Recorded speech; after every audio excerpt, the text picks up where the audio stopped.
Welcome to Backbone Unlimited. My name is Matt Hartsky. In this episode, I'm breaking down how to glass mule deer efficiently when daylight is limited, something late season hunters battle every single year.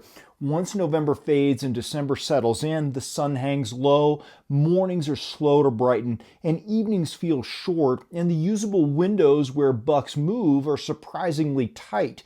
If you don't show up prepared, you might lose half the day just getting in position, and when your daily opportunity is already compressed, that's the difference between finding a mature buck or never even seeing him. Short days force you to hunt with intention. You don't get a long, forgiving morning to glass your way into a basin. You need to be set at first light, dialed on your highest probability slope, and ready to work the hill efficiently before those windows close. Same thing at last light. You can't be wandering around scratching for an angle. You need to know where to be, when to be there, and how to prioritize your glass so you're spending time on the deer, not burning daylight just trying to find them. In this episode, we're going to talk about why short days changed the glassing game, how to prioritize morning versus evening windows, how to choose the right vantage before the day even starts, how to triage a basin quickly at gray light, how to grid efficiently, when to reglass, how to read sign when deer aren't visible, and how to decide when to stay put or relocate. Because once the sun drops behind the ridge, your hunt is done, and every minute of daylight counts. Let's get into it. When daylight shrinks, everything about late season glassing becomes more compressed. Mature mule deer already move less in December, and their windows of activity are short. They're conserving energy, feeding surgically, and bedding tight. Combine that with limited light, and the margin for error disappears. If you aren't in the right spot at the right time, you simply miss the only movement you'll get that day. Short days change your priorities. On big October ridges, you can spend the first hour of daylight climbing to an angle, glassing casually, easing into the country, and still turn up deer, but not in December. Gray light is your opportunity, not your warm-up. If you start hiking when it gets light, you're already behind. You need to be in position when the sky starts to glow because that may be the only time a buck stands up to feed before bedding.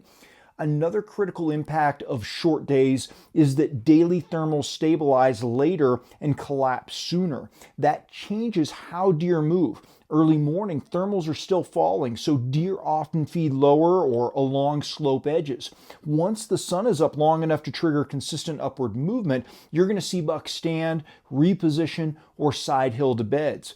But with short days, that stable window is tiny, maybe mid-morning to early afternoon. By late afternoon, cold air starts dropping again, pushing deer lower toward edges and feed. If you aren't watching those transitions closely, you're going to miss the micro movement that exposes older bucks.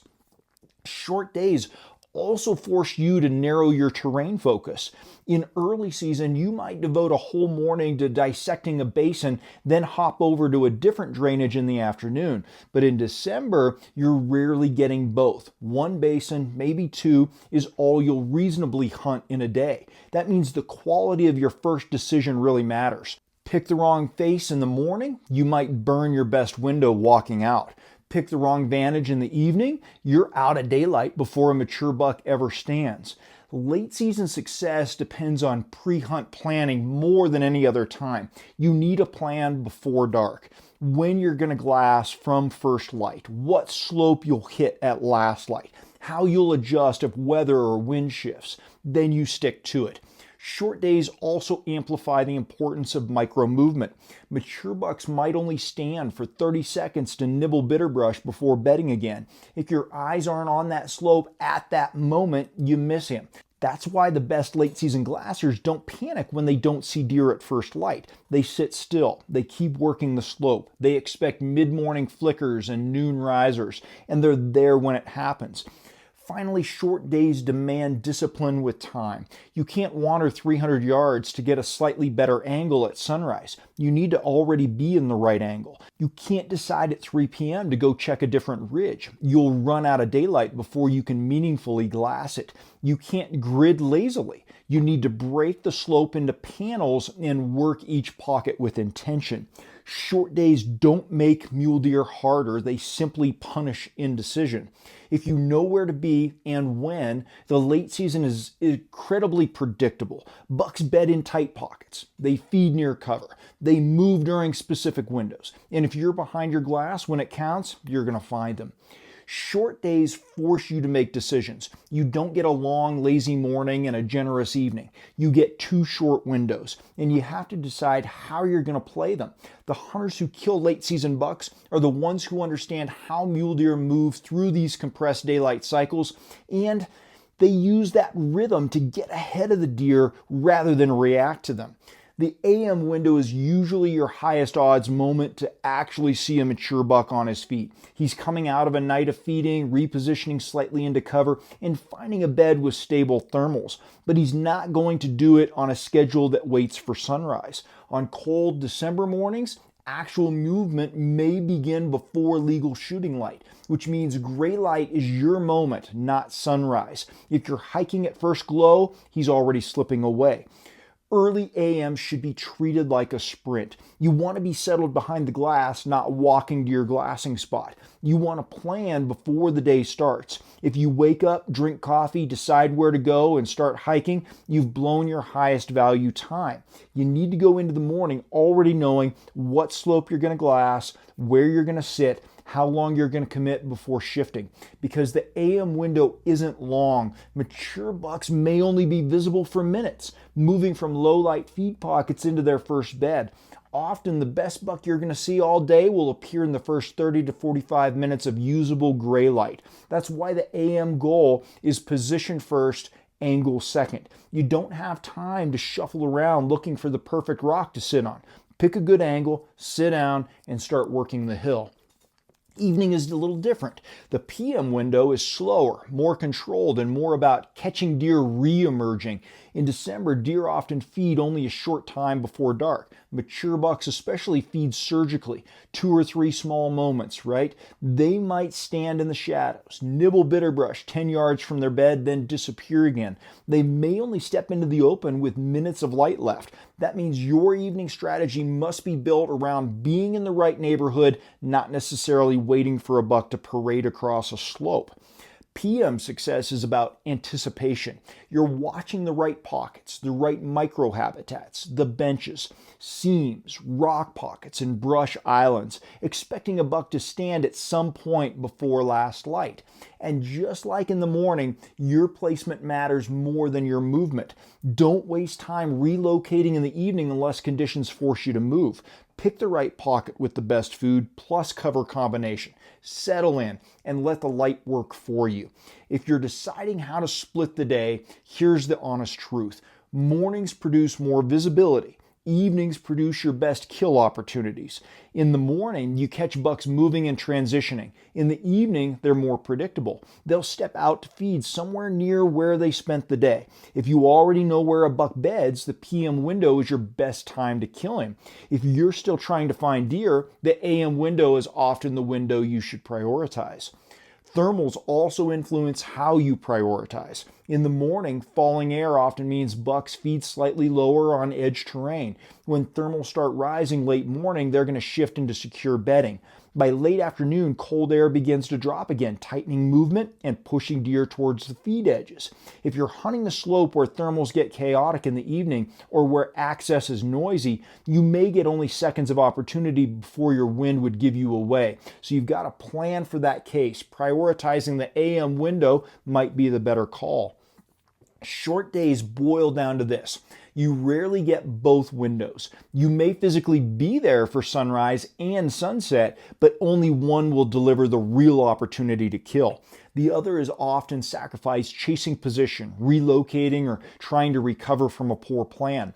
So pick your priority. If you're in true hunt mode and still figuring out where deer are, AM wins. If you know where a good buck is bedded and are waiting for him to show himself, PM is money. Either way, the most disciplined late season hunters don't improvise. They make that choice before they step into the dark and they commit. Whether you're heading to the range or hauling gear into the field, this high quality Gonex double rifle case keeps your setup protected and organized. It's available in two sizes, 36 inches or the 42 inch seen here, and comes in black or khaki. Inside, you'll find a thick padded divider and 10 millimeter all around padding to secure and separate two rifles. A smooth inner lining prevents scratches, while multiple Velcro straps lock everything in place. The rectangular barrel support and triangular stock support keep rifles stable during transport and make them easy to access when needed. Up front, a large compartment gives you smart storage, two zippered mesh pockets, two open top pockets, and one Velcro closure pocket, perfect for optics, eyewear, gloves, or cleaning kits.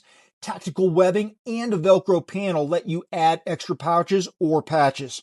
A secondary compartment holds delicate gear with a padded zip pocket and 6 accessory slots, plus additional outer storage.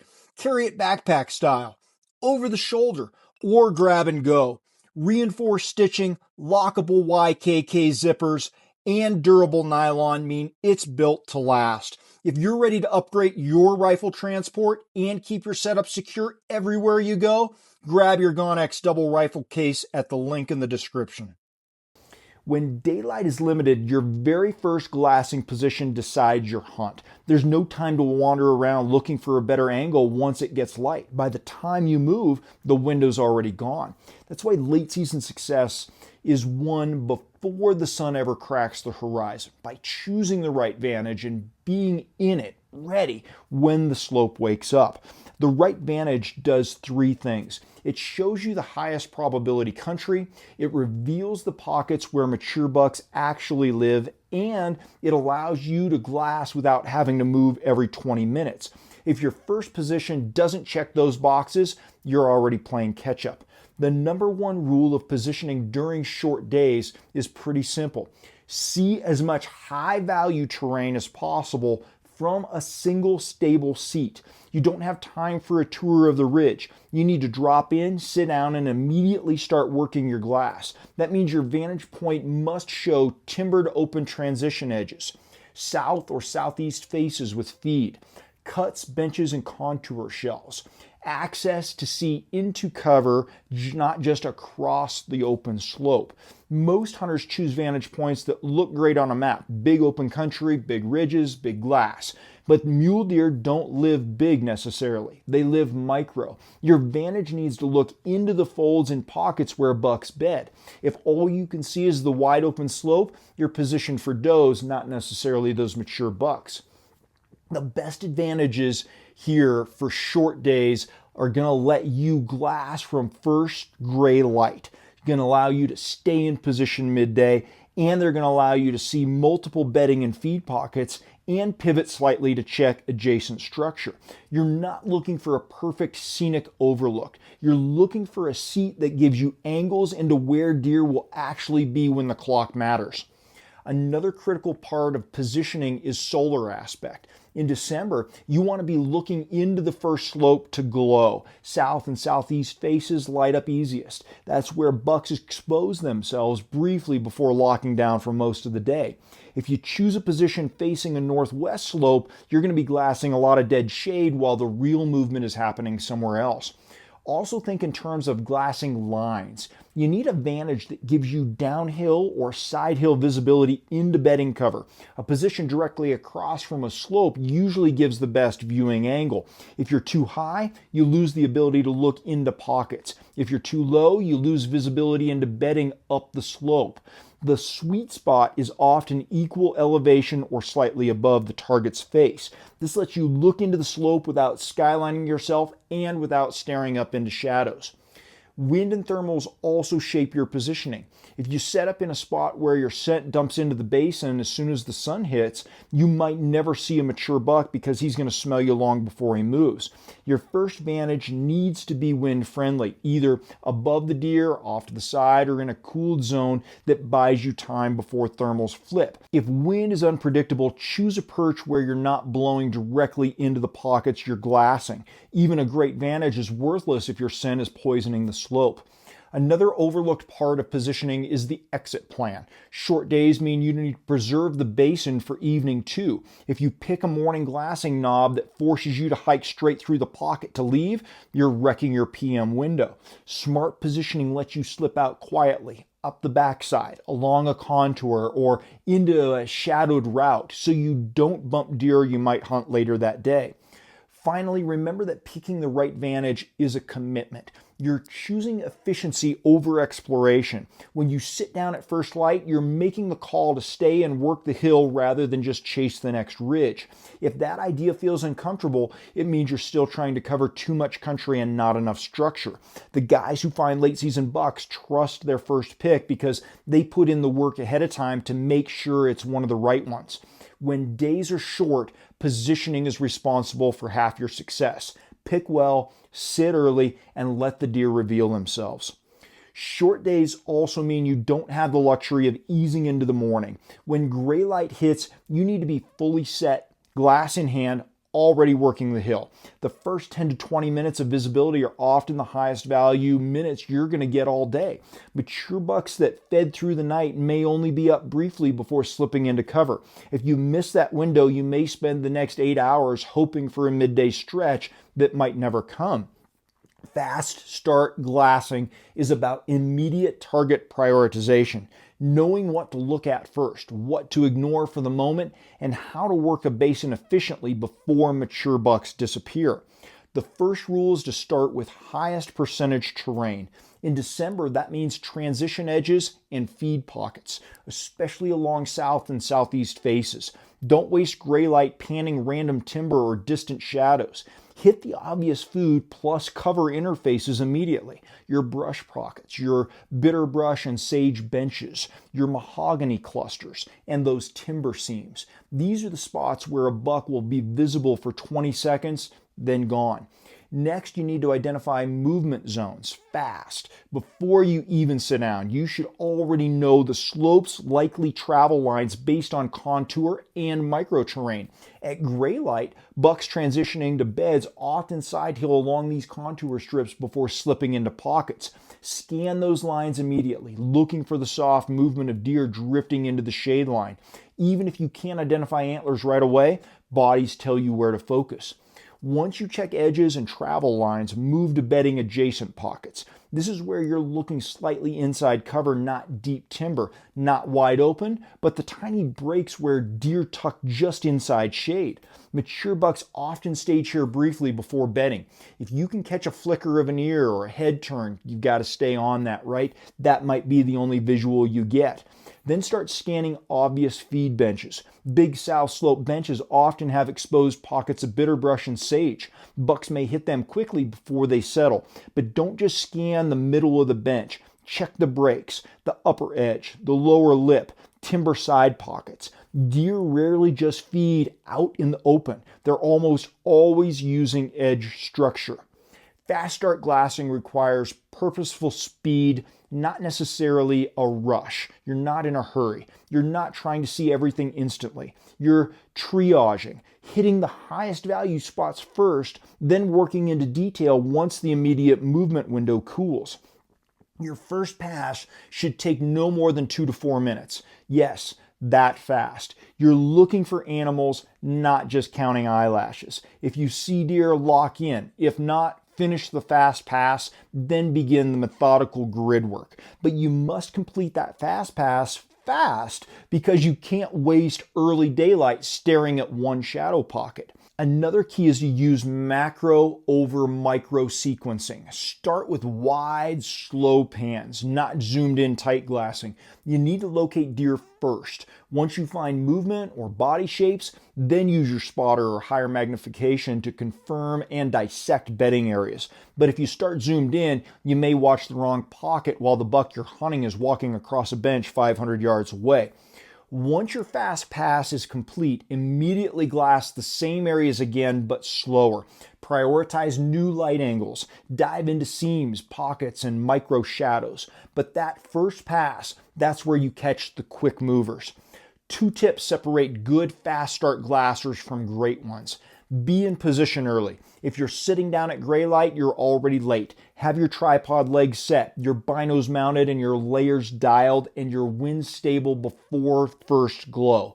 Accept imperfection. You will not see everything in the first pass. That's not the goal. The goal is to locate anything moving fast before it stops. You'll circle back with the detail. Fast start glassing is situational awareness, a short day survival tactic. It buys you time to work the basin more surgically once the early movement fades. Now, once the fast start window closes and early movers have settled into cover, the game shifts. Now you're hunting ghosts, deer that are barely visible, bedded tight and only exposing an ear, an antler tip, or the curve of a back. This is where late season glassing is won or lost. If you don't have a disciplined grid strategy, you're going to swear there are no deer on the mountain even when a mature buck is bedded 400 yards away. A proper grid system turns a big slope into manageable panels. Instead of randomly panning and hoping something stands out, you methodically dissect every piece of structure where a mule deer could hide. No pocket gets skipped. No seam gets ignored. You are eliminating doubt through discipline. Start by breaking the slope into vertical panels. Imagine drawing straight up and down lines and lanes across the face, right? Like siding on a house. These lanes should be narrow enough that you can search them thoroughly without losing detail. Work lane by lane, bottom to top or top to bottom, but stay consistent. After you finish one lane, move to the next. Resist the urge to bounce around. Within each vertical lane, focus on priority structure first.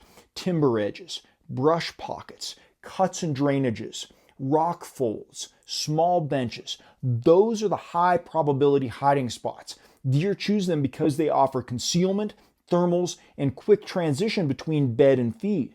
Spend extra time on anything that breaks slope. If you find a cut that disappears into timber or a rock ledge with bitter brush on its edge, glass it twice, then glass it again later when light changes.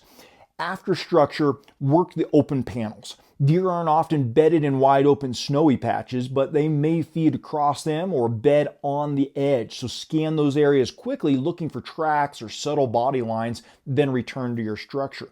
Once you complete the first pass through your vertical lanes, repeat the entire grid, but now shift your angle or your focus. If your first pass was bottom to top, go top to bottom. If your first pass was medium magnification, maybe you zoom in. Deer that were invisible at one angle may pop when you change direction. The brain also sees patterns differently when the scanning direction changes. Light shifts throughout the morning, revealing new pockets. That's why true grid work isn't a one and done task. You should grid the same hillside multiple times over the course of a morning, each time seeing something new. Shadows shrink, benches brighten, timber pockets lighten up, and dark holes appear or disappear. Bucks that were invisible at 8:30 might stick out at 10:15 when the light flattens or angle changes. Your grid strategy should also prioritize edges over centers. Deer live in the seams, brush to timber transitions, rock to feed transitions, small broken openings. If you only scan open panels, you're watching the places where deer aren't. Mature bucks want micro concealment, 50% visibility, 50% shade. That's why your grid should spend most of your time dissecting the edges.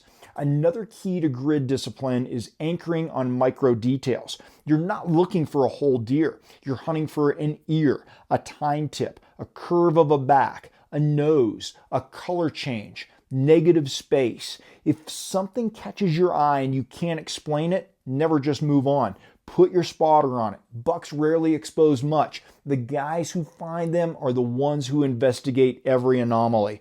Repetitive reglassing is not wasted time. It's how you catch the deer no one else can find. On short days, every time you regrid a panel, you're buying another chance at spotting a buck that moved an inch, just enough to reveal himself. Here's a simple grid workflow.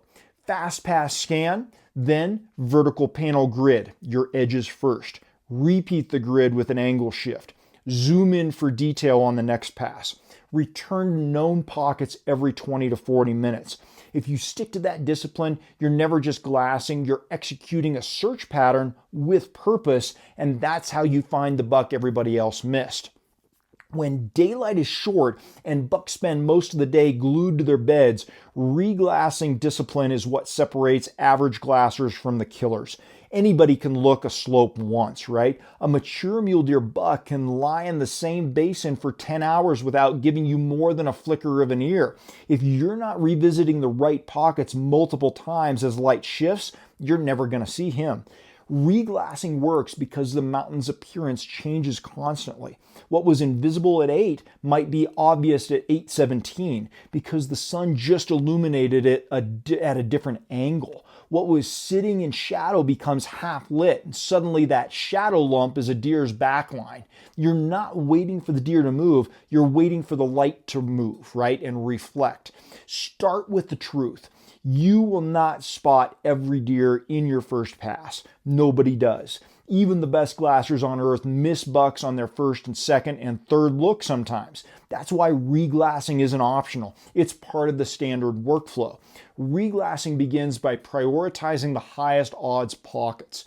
These are the same areas you hit in your first start scan and primary grid.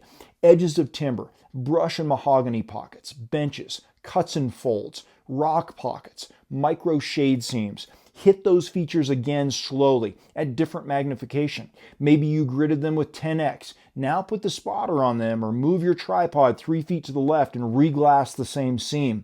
Changing the glassing angle by just a few feet can reveal deer hidden behind a brush stem or timber trunk. Reglassing isn't about looking harder, it's about looking again under new conditions. Light angle changes everything. A pocket that looked dark and empty an hour ago might flatten when the sun rises, revealing the shoulder line of a bedded buck. Snow reflection might wash a slope and make a buck stand out. Conversely, warm light might turn him into a silhouette. Every time the light changes, the slope is essentially a new landscape.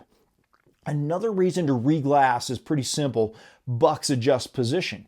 Even tight-bedded December mule deer reposition throughout the day. They stand to stretch, they nibble a stem, they pivot their body to match the thermals. They'll rebed a few feet away, and any tiny movement can reveal them if your eyes are on that pocket when they do it. Good late-season glassers build internal timers. Every 20 to 40 minutes, revisit high-probability pockets.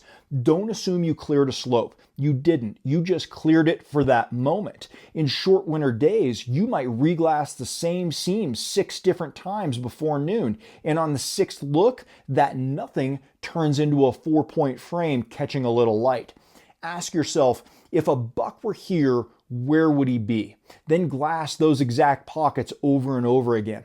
Good glassers look around deer. Great glassers look where deer are. More than anything, reglassing requires patience under stillness. A lot of hunters don't find bedded bucks because they get bored after one pass and then they move ridges. They think nothing here and start hiking. Meanwhile, that buck was there the whole time. He just never moved while they were watching.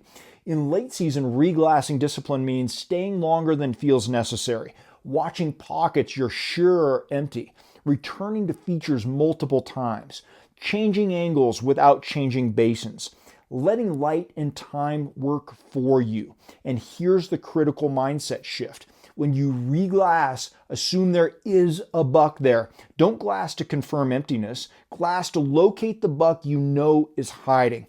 And finally, the overlooked piece. Sometimes the difference is just resting your eyes. Take 5 minutes, drink some water, look at a different ridge, then reglass the same pocket with fresh eyes. Fatigue creates blindness. So reset, then look again. Reglassing discipline is where late season hunters win. It's not glamorous, it's not fast, but mature bucks survive by staying still. And the only way to beat that is to keep returning to the places where they're hiding. Sometimes the most important information you gather while glassing in short daylight isn't a deer at all. It's what the mountain is telling you in their absence. Late season is full of long, quiet stretches where nothing moves. Mature bucks bed tight. Snow muffles track contrast and visibility feels limited. But if you know how to read sign from a distance, you can make high-value decisions without ever laying eyes on an actual animal. The first piece of non-visual intel is tracks and trails. Fresh tracks on winter slopes are incredibly powerful clues. If you can see faint deer lines cutting side to side across a bench, angling through brush, or slipping into a timber seam, that tells you two things. Deer are using that pocket, and they're doing it consistently. Even if you never see a deer there that morning, those travel lines are a roadmap. Follow them visually along contour. Look where they converge, and you're going to find bedding pockets and micro feed zones. If multiple tracks funnel into a single cut or small fold, that feature deserves serious time under the glass. A mature buck might be bedded there right now. Next, watch for disturbed snow. Any place where snow is melted unevenly, dirt has bled through, or crystals look broken in a feed zone. Those distortions expose where deer have recently nipped bitterbrush or pawed lightly for grass. If you can glass a south slope and see multiple discolored patches of snow across brush clusters, that's a late season grocery store. You may not see the deer at that time, but they were there recently and they'll likely return. Another valuable tell is bed signatures. Well-used bedding pockets often appear as smooth, shallow depressions on benches or in cuts. In the right light, you can pick out circles where snow has been melted, trampled down, or stirred. You might see a pale oval inside thicker brush. That's a bed. If you spot multiple beds in a small area, that's a core pocket worth watching for hours. One of the biggest clues comes from where deer aren't. If a slope looks good on paper, good feed, good south face, good cover, but shows no tracks, no disturbed feed, and no trails, that tells you just as much. Deer aren't there. And in short daylight windows, that's valuable intel because it keeps you from wasting time. You're not quitting, you're refining. You're saying they're not here, so where's the next logical pocket they are? Absence is directional. If deer aren't using the main slope, shift to adjacent features, slightly higher benches, north edge transition pockets, drainage heads, low elevation browse pockets. The absence of sign teaches you how deer are moving around that basin. Another overlooked signal is bird activity. Magpies, ravens, and small songbirds will often follow deer, especially near feed zones. If you see clusters of bird movement in a certain cut or bench, put glass there. Birds find feed, shelter, and thermal advantage in the same places deer do. Also pay attention to how wind interacts with terrain. If you spot plumes of loose snow being lifted consistently off the top of a contour shelf, that shelf is likely exposed and blown clear, which means feed might be available. Deer might be using it even if you can't see them. On the flip side, if snow is drifted deep across a bench, deer may be avoiding it altogether. Finally, the most powerful not there clue is that you don't have to see a buck to know exactly where he is. A pocket that checks all these boxes: fresh tracks, disturbed snow, beds, south exposure, good cover, predictable thermals, no human pressure. That's a probable buck pocket, right? Even if you never lay eyes on him that morning, he's likely close. And if you stay patient, glass carefully, and revisit in the PM, odds are he's going to show. Late season glassing is detective work. You're piecing together a story without seeing the main character. When you learn to read what's not there, the mountain stops feeling so empty and starts speaking more fluently.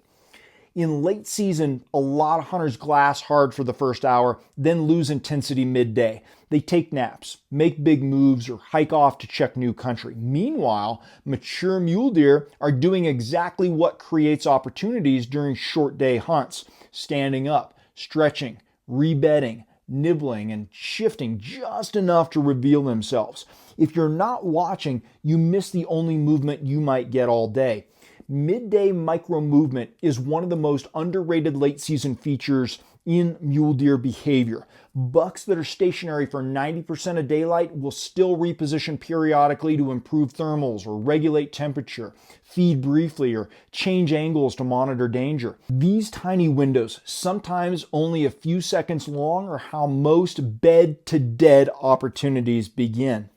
The first reason midday matters is thermal stability. By late morning, thermals on sun-exposed slopes finally stabilize into predictable upslope patterns. This gives big buck confidence. Once they trust the wind, they'll often stand, browse a few bites of bitter brush or sage near their bed, then rebed slightly offset. These moves are small, 5 to 50 yards, but enough to catch an ear or an antler moving if your glass is already on that pocket. Temperature is another trigger. On cold December days, the sun warms south faces fast. Bucks take advantage of this by rising into sunny micropockets or shifting slightly to soak warmth. They may lay in shade to stay cool midday, then pivot into sun to warm. These small transitions often expose their backs or necks just long enough to spot them. The third cue is light angle. As the sun climbs, shadows shrink and pocket lighting changes. A deer that looked like brush at 8:30 can suddenly stand out at 10:15 when light flattens. So sometimes you spot deer not because they moved, but because the light did. That's why midday glassing isn't optional. It's when terrain and lighting finally break a buck's camouflage. Bucks also rebed to improve visibility. If a buck originally bedded where he couldn't see downslope, he may stand and shift to a slightly better angle. These are tiny moves, often a few steps, but in December, that's enough movement to reveal him. If you're behind the glass when he does it, you're ready to win. Weather also drives micro movement. Clouds rolling across the sun cool a pocket suddenly. Bucks may stand and move to a warmer spot, or wind may shift, making their bed vulnerable. A buck sensing unstable wind will stand and slide into a more protected fold. These changes often happen during the dead hours a lot of hunters waste doing something else. One of the best late season tactics is anticipation. If you suspect a buck is in a pocket, even with no visual confirmation, glass that pocket repeatedly through the midday window. He might give you only one move. If your eyes are on the hill, that's your moment. If not, he rebeds unseen and becomes nearly impossible to relocate. Midday is also prime time for still hunting transitions. Not by busting into bedding pockets, that's a good way just to blow up a basin, but by carefully slipping along contour lines above or adjacent to likely beds, glassing ahead into pockets. With thermals steady and deer relatively calm, you can move deliberately and dissect new angles without blowing everything out. A good midday workflow looks like this. Keep working your highest odds pocket. Reglass edges and micro shadows. Change angles slightly every 30 to 60 minutes. Stay in the basin, don't abandon it, and watch for repositioning triggers like sun, wind, and clouds. Many late season bucks are killed not at first or last light, but at 11:30 when they make a tiny mistake, shifting beds or exposing themselves for a brief feed. Short days punish indecision. They also punish inactivity. If you expect the mountain to go silent at 9 a.m. and don't glass again until evening, you're missing hours of slow motion that reveal where deer are living. Midday micro movement is subtle, but it's real. Smart late season glassers stay locked in even when nothing is happening. Late season mule deer hunting is a constant negotiation with weather and light, and the hunters who understand how those two forces reshape the mountain will always find more deer. Snow, cloud cover, shifting shadows, storm cycles, and temperature swings all change visibility, movement windows, and how deer position themselves. Short days magnify those effects. Every weather-driven movement becomes an opportunity if your eyes are already in place. First thing to understand is that clear, sunny days create contrast, and contrast reveals deer. On crisp December mornings, a sunny south face lights up fast. This sudden illumination creates edge definition, making it easier to separate bodies from brush and antlers from branches. Early light also creates heat, which often triggers brief movement as bucks shift to manage temperature. If you expect a slope to light up mid-morning, commit to it. Many deer that were invisible in blue-gray dawn will pop when first light hits. Cloud cover is a different game. Flat light removes harsh shadows and softens the entire slope, helping you pick out bedded deer that blend into clutter when shadows are deep. Flat light is especially powerful for spotting deer inside broken cover like timber seams, mahogany pockets, and rimrock edges because you see more detail without blotchy shadowing. If a storm brings consistent overcast, that's not a dead day, that's a gift. You can read beds, bodies, and microstructure more easily than in sharp contrast. Wind pairs with light to create movement triggers.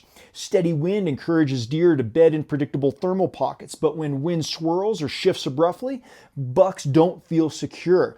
They'll stand, reposition, and rebed somewhere that protects them from surprise scent intrusion. These movements are tiny, but they're often the only chance you get to find them. Whenever wind gets unstable, glass bedding pockets more aggressively. That's the moment a buck is likely to make a visible mistake. Snow is the great reveal. A fresh blanket of snow turns the mountain into a white chalkboard. Every track, dig, or feed mark shows. It gives you real-time intel about where deer are feeding, traveling, and bedding. If you don't spot a buck immediately after a storm, you can read where deer moved overnight. Snow also improves visibility dramatically. Dark bodies and antlers stand out more, especially when sun follows snowfall. When snow hits, you should be glassing the first clearing weather. That's when deer move to feed and reposition. Shadows, though, are the late season hunter's nemesis and secret weapon. Deep shadow swallows deer completely, especially bucks bedded tight in timber, but those same shadows create contrast along their edges. If you can glass the seam where shadow meets sun, that transition is where deer often bed or feed briefly. The trick is not to stare into the darkest timber for hours, but to watch the structural edges where bucks tuck in. When light shifts and shadows creep, those edges change and new deer become visible. Storm cycles are another gift. The 12 to 48 hours before a major storm often trigger heavy feeding. Deer sense pressure changes and bucks will be up more than usual. If a storm is coming, glass aggressively at all hours, even midday. During the storm itself, visibility drops and movement becomes erratic. But the moment the storm releases, deer get up to feed again. That post-storm window, often the next morning, can be electric. Bucks that were locked down for 12 to 24 hours will stand, feed, and shift beds repeatedly as weather stabilizes. Temperature swings also influence visibility. Warm midday sun may push bucks to seek shade or north-facing beds. Cold snaps can force them into more exposed pockets with better sunshine. When temperatures drop sharply, key in on the smaller protected south benches where deer can absorb warmth and still maintain visibility. Conversely, warm spells can push them into pockets with denser cover. The main lesson here is simple. Weather creates windows, light reveals them. When you learn to forecast how a slope will look and how deer will respond to changing light, wind, and temperature, you're going to stop reacting and start predicting. That's the difference between catching movement by luck and catching it by design. Weather and light don't just affect deer, they affect how you should hunt. Adapt with them, work with them, and you're going to see more deer even on the shortest days of winter. Now, late season glassing for mule deer is a game of discipline inside the narrowest windows of opportunity. You're fighting short daylight, frozen terrain, tight bedded bucks, and limited movement. Every decision, where to sit, how long to stay, when to relocate, and what to prioritize carries more weight than it does in October. There's no wasted motion, no wasted minutes. Everything needs purpose. The hunters who consistently turn short winter days into punch tags are the ones who approach glassing with structure. They sit down early, already knowing what pockets matter. They hit fast, high percentage terrain as soon as gray light breaks. They grid smart, reglassing relentlessly, and trust what the sun and sign tells them, even when they're not seeing deer. They don't get fooled by silence. They understand that mature bucks shrink their world in December, and success often comes from staying put longer than feels comfortable. The system is pretty simple, even if the execution isn't. Find the best pockets, sit early, glass with urgency, work the structure, reglass what matters, Don't chase what doesn't. If there's sign, you wait. If there's no sign, you move with purpose. Short days don't give you many chances, but you don't need many. You just need one. That half minute when a buck stands from his bed, stretches into the light, or takes 5 steps to nibble a bitter brush. If your eyes are already on him because you were patient, disciplined, and systematic, that's your moment. If you weren't, it's gone. Late season glassing is less about seeing deer and more about believing deer are there, then proving yourself right through disciplined observation. If you internalized that mindset, the short days of December stop feeling limiting and start feeling focused. Every minute matters. Every decision matters. And that pressure is what makes this style of hunting so addicting, because when it comes together, it feels earned.